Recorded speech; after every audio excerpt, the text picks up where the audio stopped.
of you. Today we are going to start a new chapter of BCom semester 6 core 14th paper financial management. The name of the chapter is capital budgeting. शुरू करते हैं हम लोग introduction से। तो ये जो word है capital budgeting, it is a mixture of two words. First one is capital and second one is budgeting. ये जो बजटिंग शब्द है ये आपका बजट वर्ड से लिया गया है।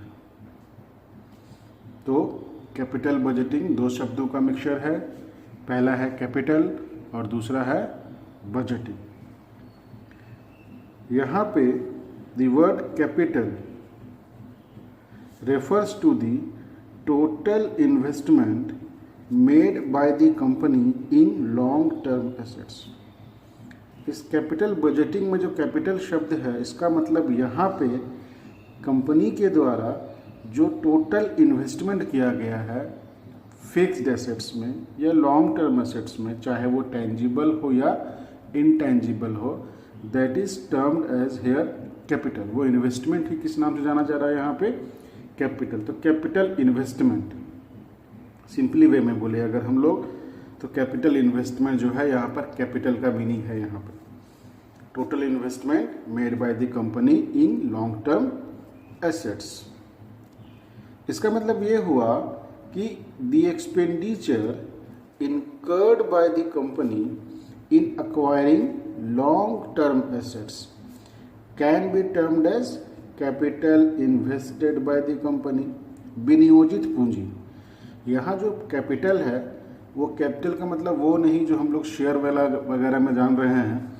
यहाँ पर कैपिटल का मतलब है कैपिटल इन्वेस्टेड। कैपिटल इन्वेस्टेड कहाँ इन्वेस्टेड? तो लॉन्ग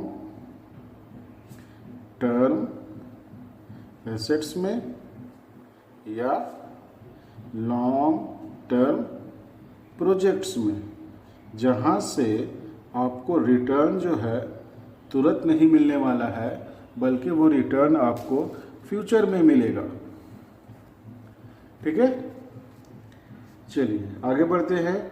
जैसे आप कुछ एग्जांपल्स ले सकते हैं इसका कैपिटल इन्वेस्टमेंट का, जैसे purchase of land and building, plant and machinery, goodwill, expenses incurred on expansion और डाइवर्सिफिकेशन। तो ये हो गया कैपिटल का मतलब, means capital invested by the company in long term assets और प्रोजेक्ट्स। ओके, अब हम लोग बढ़ते हैं बजट की तरफ या बजटिंग की तरफ। तो ये जो बजटिंग है ये शब्द आया है आपके बजट से, और बजट का मतलब होता है a blueprint of a future plan. A blueprint of a future plan की फ्यूचर में आप क्या करने जा रहे हैं उसका ब्लू प्रिंट अभी से आपको क्या करना है, तैयार कर लेना है कि किस तरह से आपको काम करना है। जैसा कि हम लोग जानते हैं कि फ्यूचर इज अनसर्टेन।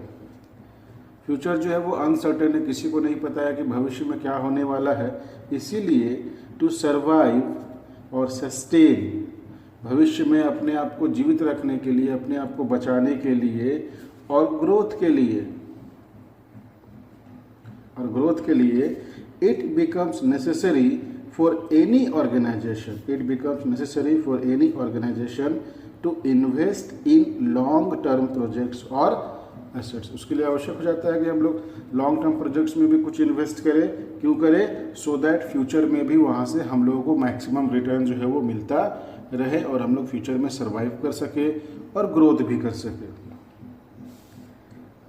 इसीलिए ये आवश्यक हो जाता है कि कंपनी को कितने पूंजी की आवश्यकता है यह जानकारी हो, और कहाँ पे उसे इन्वेस्ट करना है यह भी जानकारी हो। मीन्स हम लोगों को कितने रुपए चाहिए इन्वेस्ट करने के लिए और वो इन्वेस्टमेंट कहाँ पर हम लोग कर सके, सो दैट वहाँ से मैक्सिमम रिटर्न हम लोगों को प्राप्त हो सके। तो ये है हम लोगों का कैपिटल बजटिंग का इंट्रोडक्शन। आगे बढ़ते हैं मीनिंग की तरफ। तो मीनिंग में यहाँ पर देख लीजिए है, capital budgeting is the process of making investment decision. It is a process of making investment decision. कहाँ पर डिसीजन लेना है? In capital expenditure. अभी बताया गया कैपिटल एक्सपेंडिचर में land, building, plant machinery, different future projects में आपको इन्वेस्ट करना है, तो उसी के लिए आपको यहाँ पर डिसीजन लेना है कैपिटल बजटिंग में। It involves the planning and control of capital expenditure। It involves the planning and control of capital expenditure. It is a process of deciding. It is a process of deciding whether or not to use resources. Whether or not to use resources. मतलब यह एक प्रक्रिया है जहाँ पर आपको यह निर्णय लेना पड़ता है कि हम लोगों के पास जो रिसोर्सेज अवेलेबल है, हम लोगों के पास जो रिसोर्सेज अवेलेबल है, कौन सा रिसोर्सेज है? कैपिटल और फंड जो हम लोगों ने जमा करके रखा है, पूंजी या फंड इन्वेस्ट करने के लिए। तो हम लोगों को यह निर्णय लेना है कि हम लोगों ने ये जो पूंजी या फंड या रिसोर्सेज जिसको हम लोग कह रहे हैं, वो हमने जमा करके रखा है, तो क्या उसे किसी पर्टिकुलर लॉन्ग टर्म प्रोजेक्ट्स में लगाए या नहीं लगाए। ये डिसीजन आपको लेना है कैपिटल बजटिंग में। तो ये भी एक मैनेजमेंट का फंक्शन ही हो गया कैपिटल बजटिंग का। It is a process of deciding whether or not to use resources to particular long term projects where benefits are likely to be realised over a period of time. भविष्य में जो projects हम लोग करने वाले हैं, जहाँ से पैसे रिटर्न जो है हम लोग को फ्यूचर पीरियड ऑफ टाइम में मिलता रहेगा, तो वहाँ पर हम लोग इन्वेस्ट करें या ना करें, ये डिसीजन लेने का प्रोसेस ही है आपका कैपिटल बजटिंग। तो ये हो गया मीनिंग। आगे बढ़ते हैं डेफिनेशन की तरफ। तो दो डेफिनेशन हम लोग देख रहे हैं। सबसे पहला डेफिनेशन है आपका अकॉर्डिंग टू चार्ल्स टी हॉर्नग्रीन। इन्होंने कहा है कि capital budgeting is a long term planning. It is a long term planning for making and financing proposed capital outlays। Outlay का मतलब यहाँ पर आउटफ्लो है। आउटले का मतलब क्या है? आउटफ्लो, जो बाहर निकलने वाला है वो। ठीक है। अगला डेफिनेशन है एलजे गिल्टमैन का। इन्होंने कहा है कि capital budgeting refers to the total process of generating, evaluating, selecting and following up of capital expenditure. ये जो चार है, जनरेट करना, इवेलुएट करना, सेलेक्ट करना और फॉलो अप करना, ये प्रोसेस में भी आपको देखने को मिलेगा। तो इस डेफिनेशन से हम लोग प्रोसेस जो हम लोग के सिलेबस में दिया हुआ है, प्रोसेस ऑफ कैपिटल बजटिंग, उसका जवाब हम लोगों को इसी डेफिनेशन से मिल रहा है। ये डेफिनेशन क्या है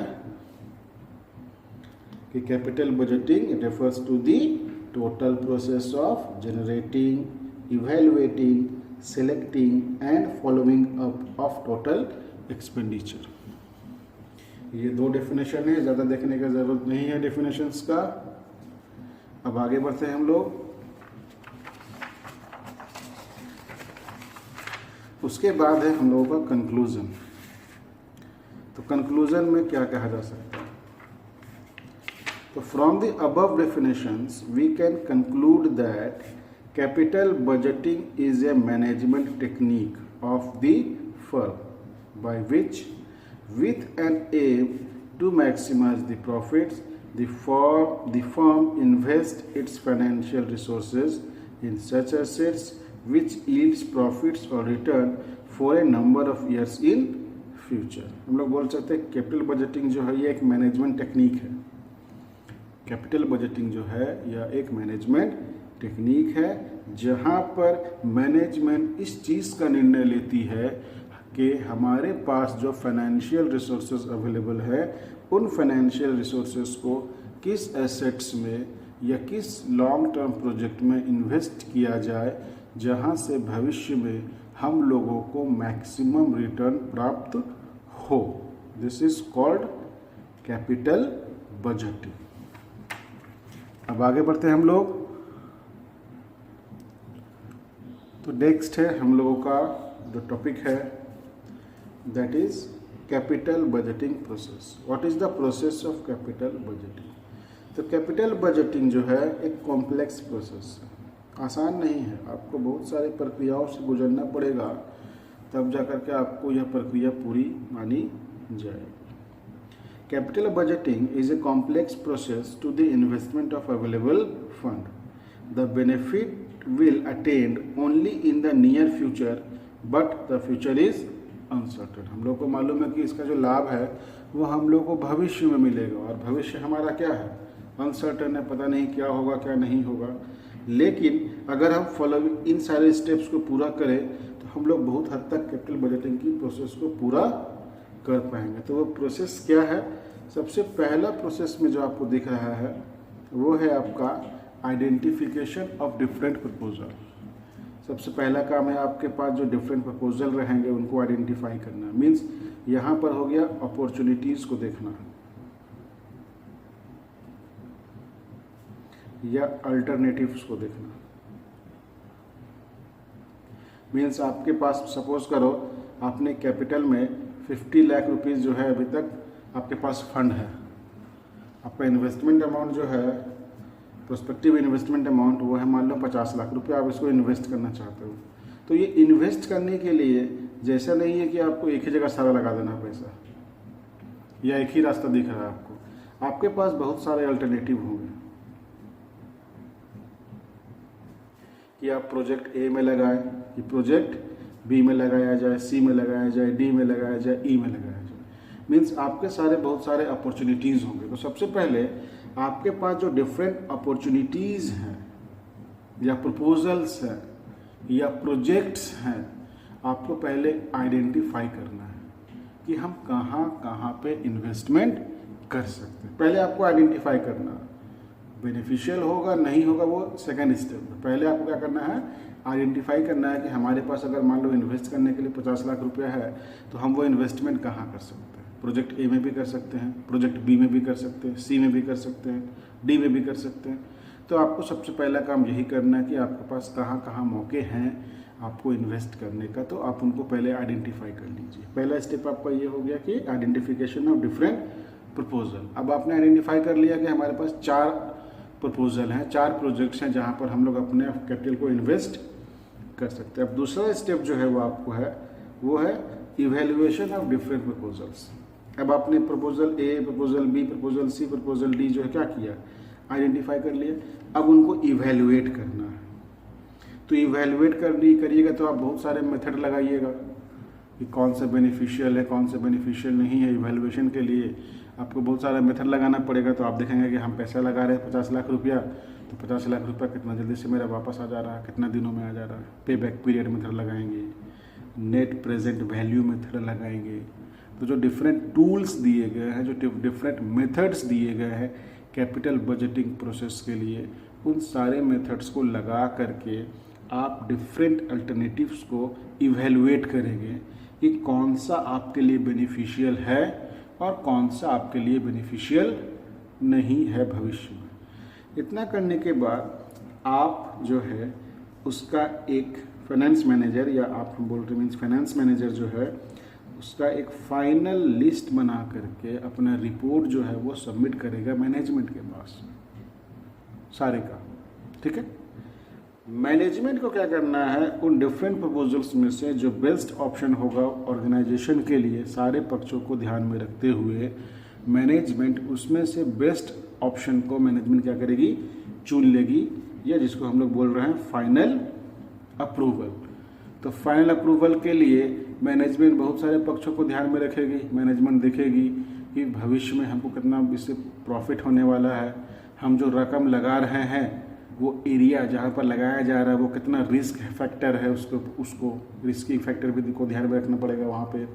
उसके बाद फॉर्म देखेगी कि यहाँ पर मैनेजमेंट देखेगी कि यहाँ पर जो इन्वेस्ट करना है हम लोगों को, तो इतना रुपया का इन्वेस्टमेंट है, तो क्या इतना रुपया हमारे ऑर्गेनाइजेशन के पास है, तो हाँ भाई है, तो लगाया जा सकता है। तो इन्हीं कुछ आधार पे उन्हीं अल्टरनेटिव्स में से किसी एक ही अल्टरनेटिव या 2 अल्टरनेटिव जैसे मैनेजमेंट चाहे उसको वो चुनाव करेगी, और उसको फाइनल अप्रूवल देने के बाद, पास करने के बाद अब उस पर इन्वेस्टमेंट का प्रोसेस जो है वो शुरू होगा।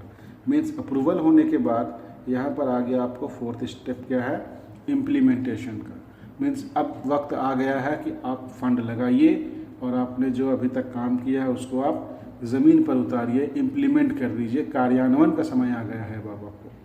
तो इम्प्लीमेंटेशन किया जाएगा, जो भी सोचा गया है, जो भी काम करने के लिए डिसाइड किया गया है उस काम को अब पूरा किया जाएगा। ऑफिसर्स की नियुक्ति की जाएगी, उनको रिस्पॉन्सिबल ठहराया जाएगा कि आपको ये काम करना है, उनको ये जिम्मेदारी दी जाएगी कि ये समय अवधि में, इतने पीरियड में ही आपको अपना काम पूरा कर देना है, ताकि काम सही समय पर हो जाए।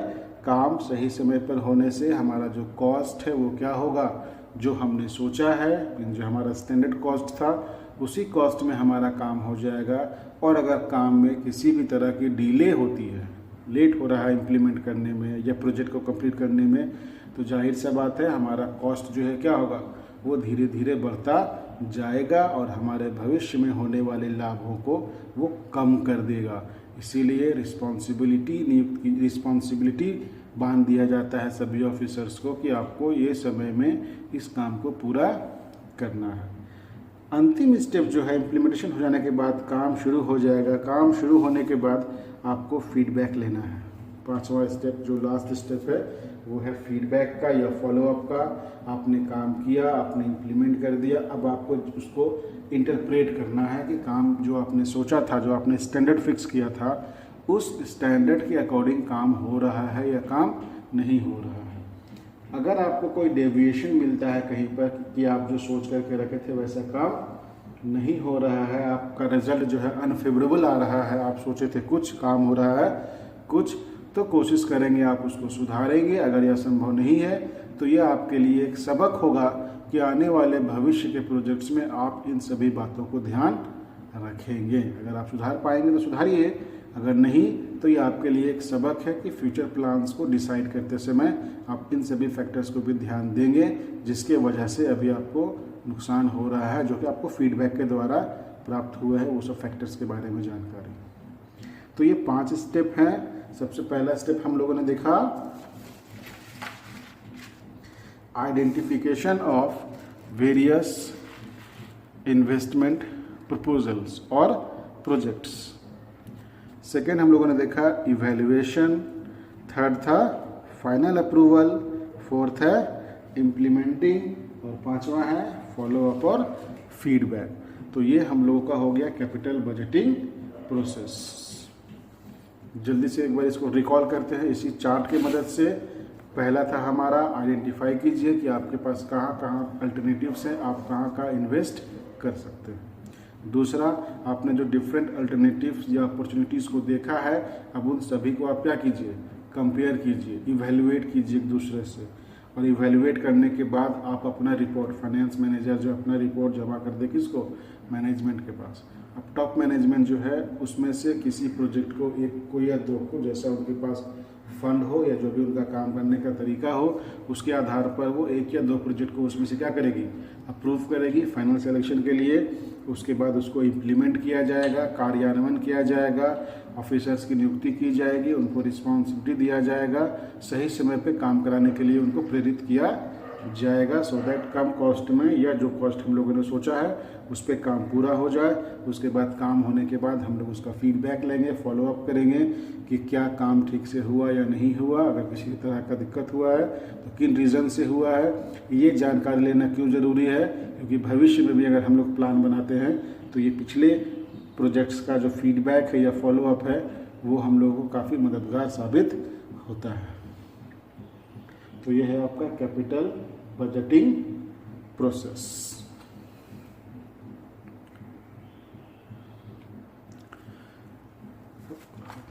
तो हम लोग अपने लेक्चर्स को यहाँ पे एकदम रिस्ट्रिक्ट कर रहे हैं। जो हमारा सिलेबस है रांची यूनिवर्सिटी का या अगल बगल के और यूनिवर्सिटी का, झारखंड की यूनिवर्सिटी का, उसमें जो सिलेबस है उसी अकॉर्डिंगली हम लोग कर रहे हैं। जो नेक्स्ट हम लोग टॉपिक शुरू करेंगे वो हम लोग का होगा कैपिटल बजटिंग अप्रेजल मेथड्स, कि कौन कौन से मेथड्स हैं जिसके मदद से हम लोग डिफरेंट अल्टरनेटिव्स में से जो बेस्ट अल्टरनेटिव होता है उसका सिलेक्शन हम लोग करते हैं। तो आप अगर अपने सिलेबस को गो थ्रू किए होंगे तो उसमें 4 मेथड दिया गया है। पेबैक पीरियड मेथड है, नेट प्रेजेंट वैल्यू मेथड है, internal rate of return method है और एक है accounting rate of return method. 4 method है हम लोगों के पास देखने के लिए। तो नेक्स्ट लेक्चर जब हमारा आएगा तो हम लोग उसमें वो मेथड्स देखेंगे। 2-3 में वो हो जाना चाहिए हम लोग मेरे ख्याल से, तो उसको हम लोग नेक्स्ट देखेंगे। ठीक है, आज के लिए हम लोग यही देखते हैं। तो आज हम लोगों ने देखा है introduction, meaning, definition of capital budgeting, and the most important topic today was capital budgeting process, जिसमें 5 स्टेप्स इन्वॉल्व है। ठीक है, चलिए आज के लिए इतना ही। Good day to all of you.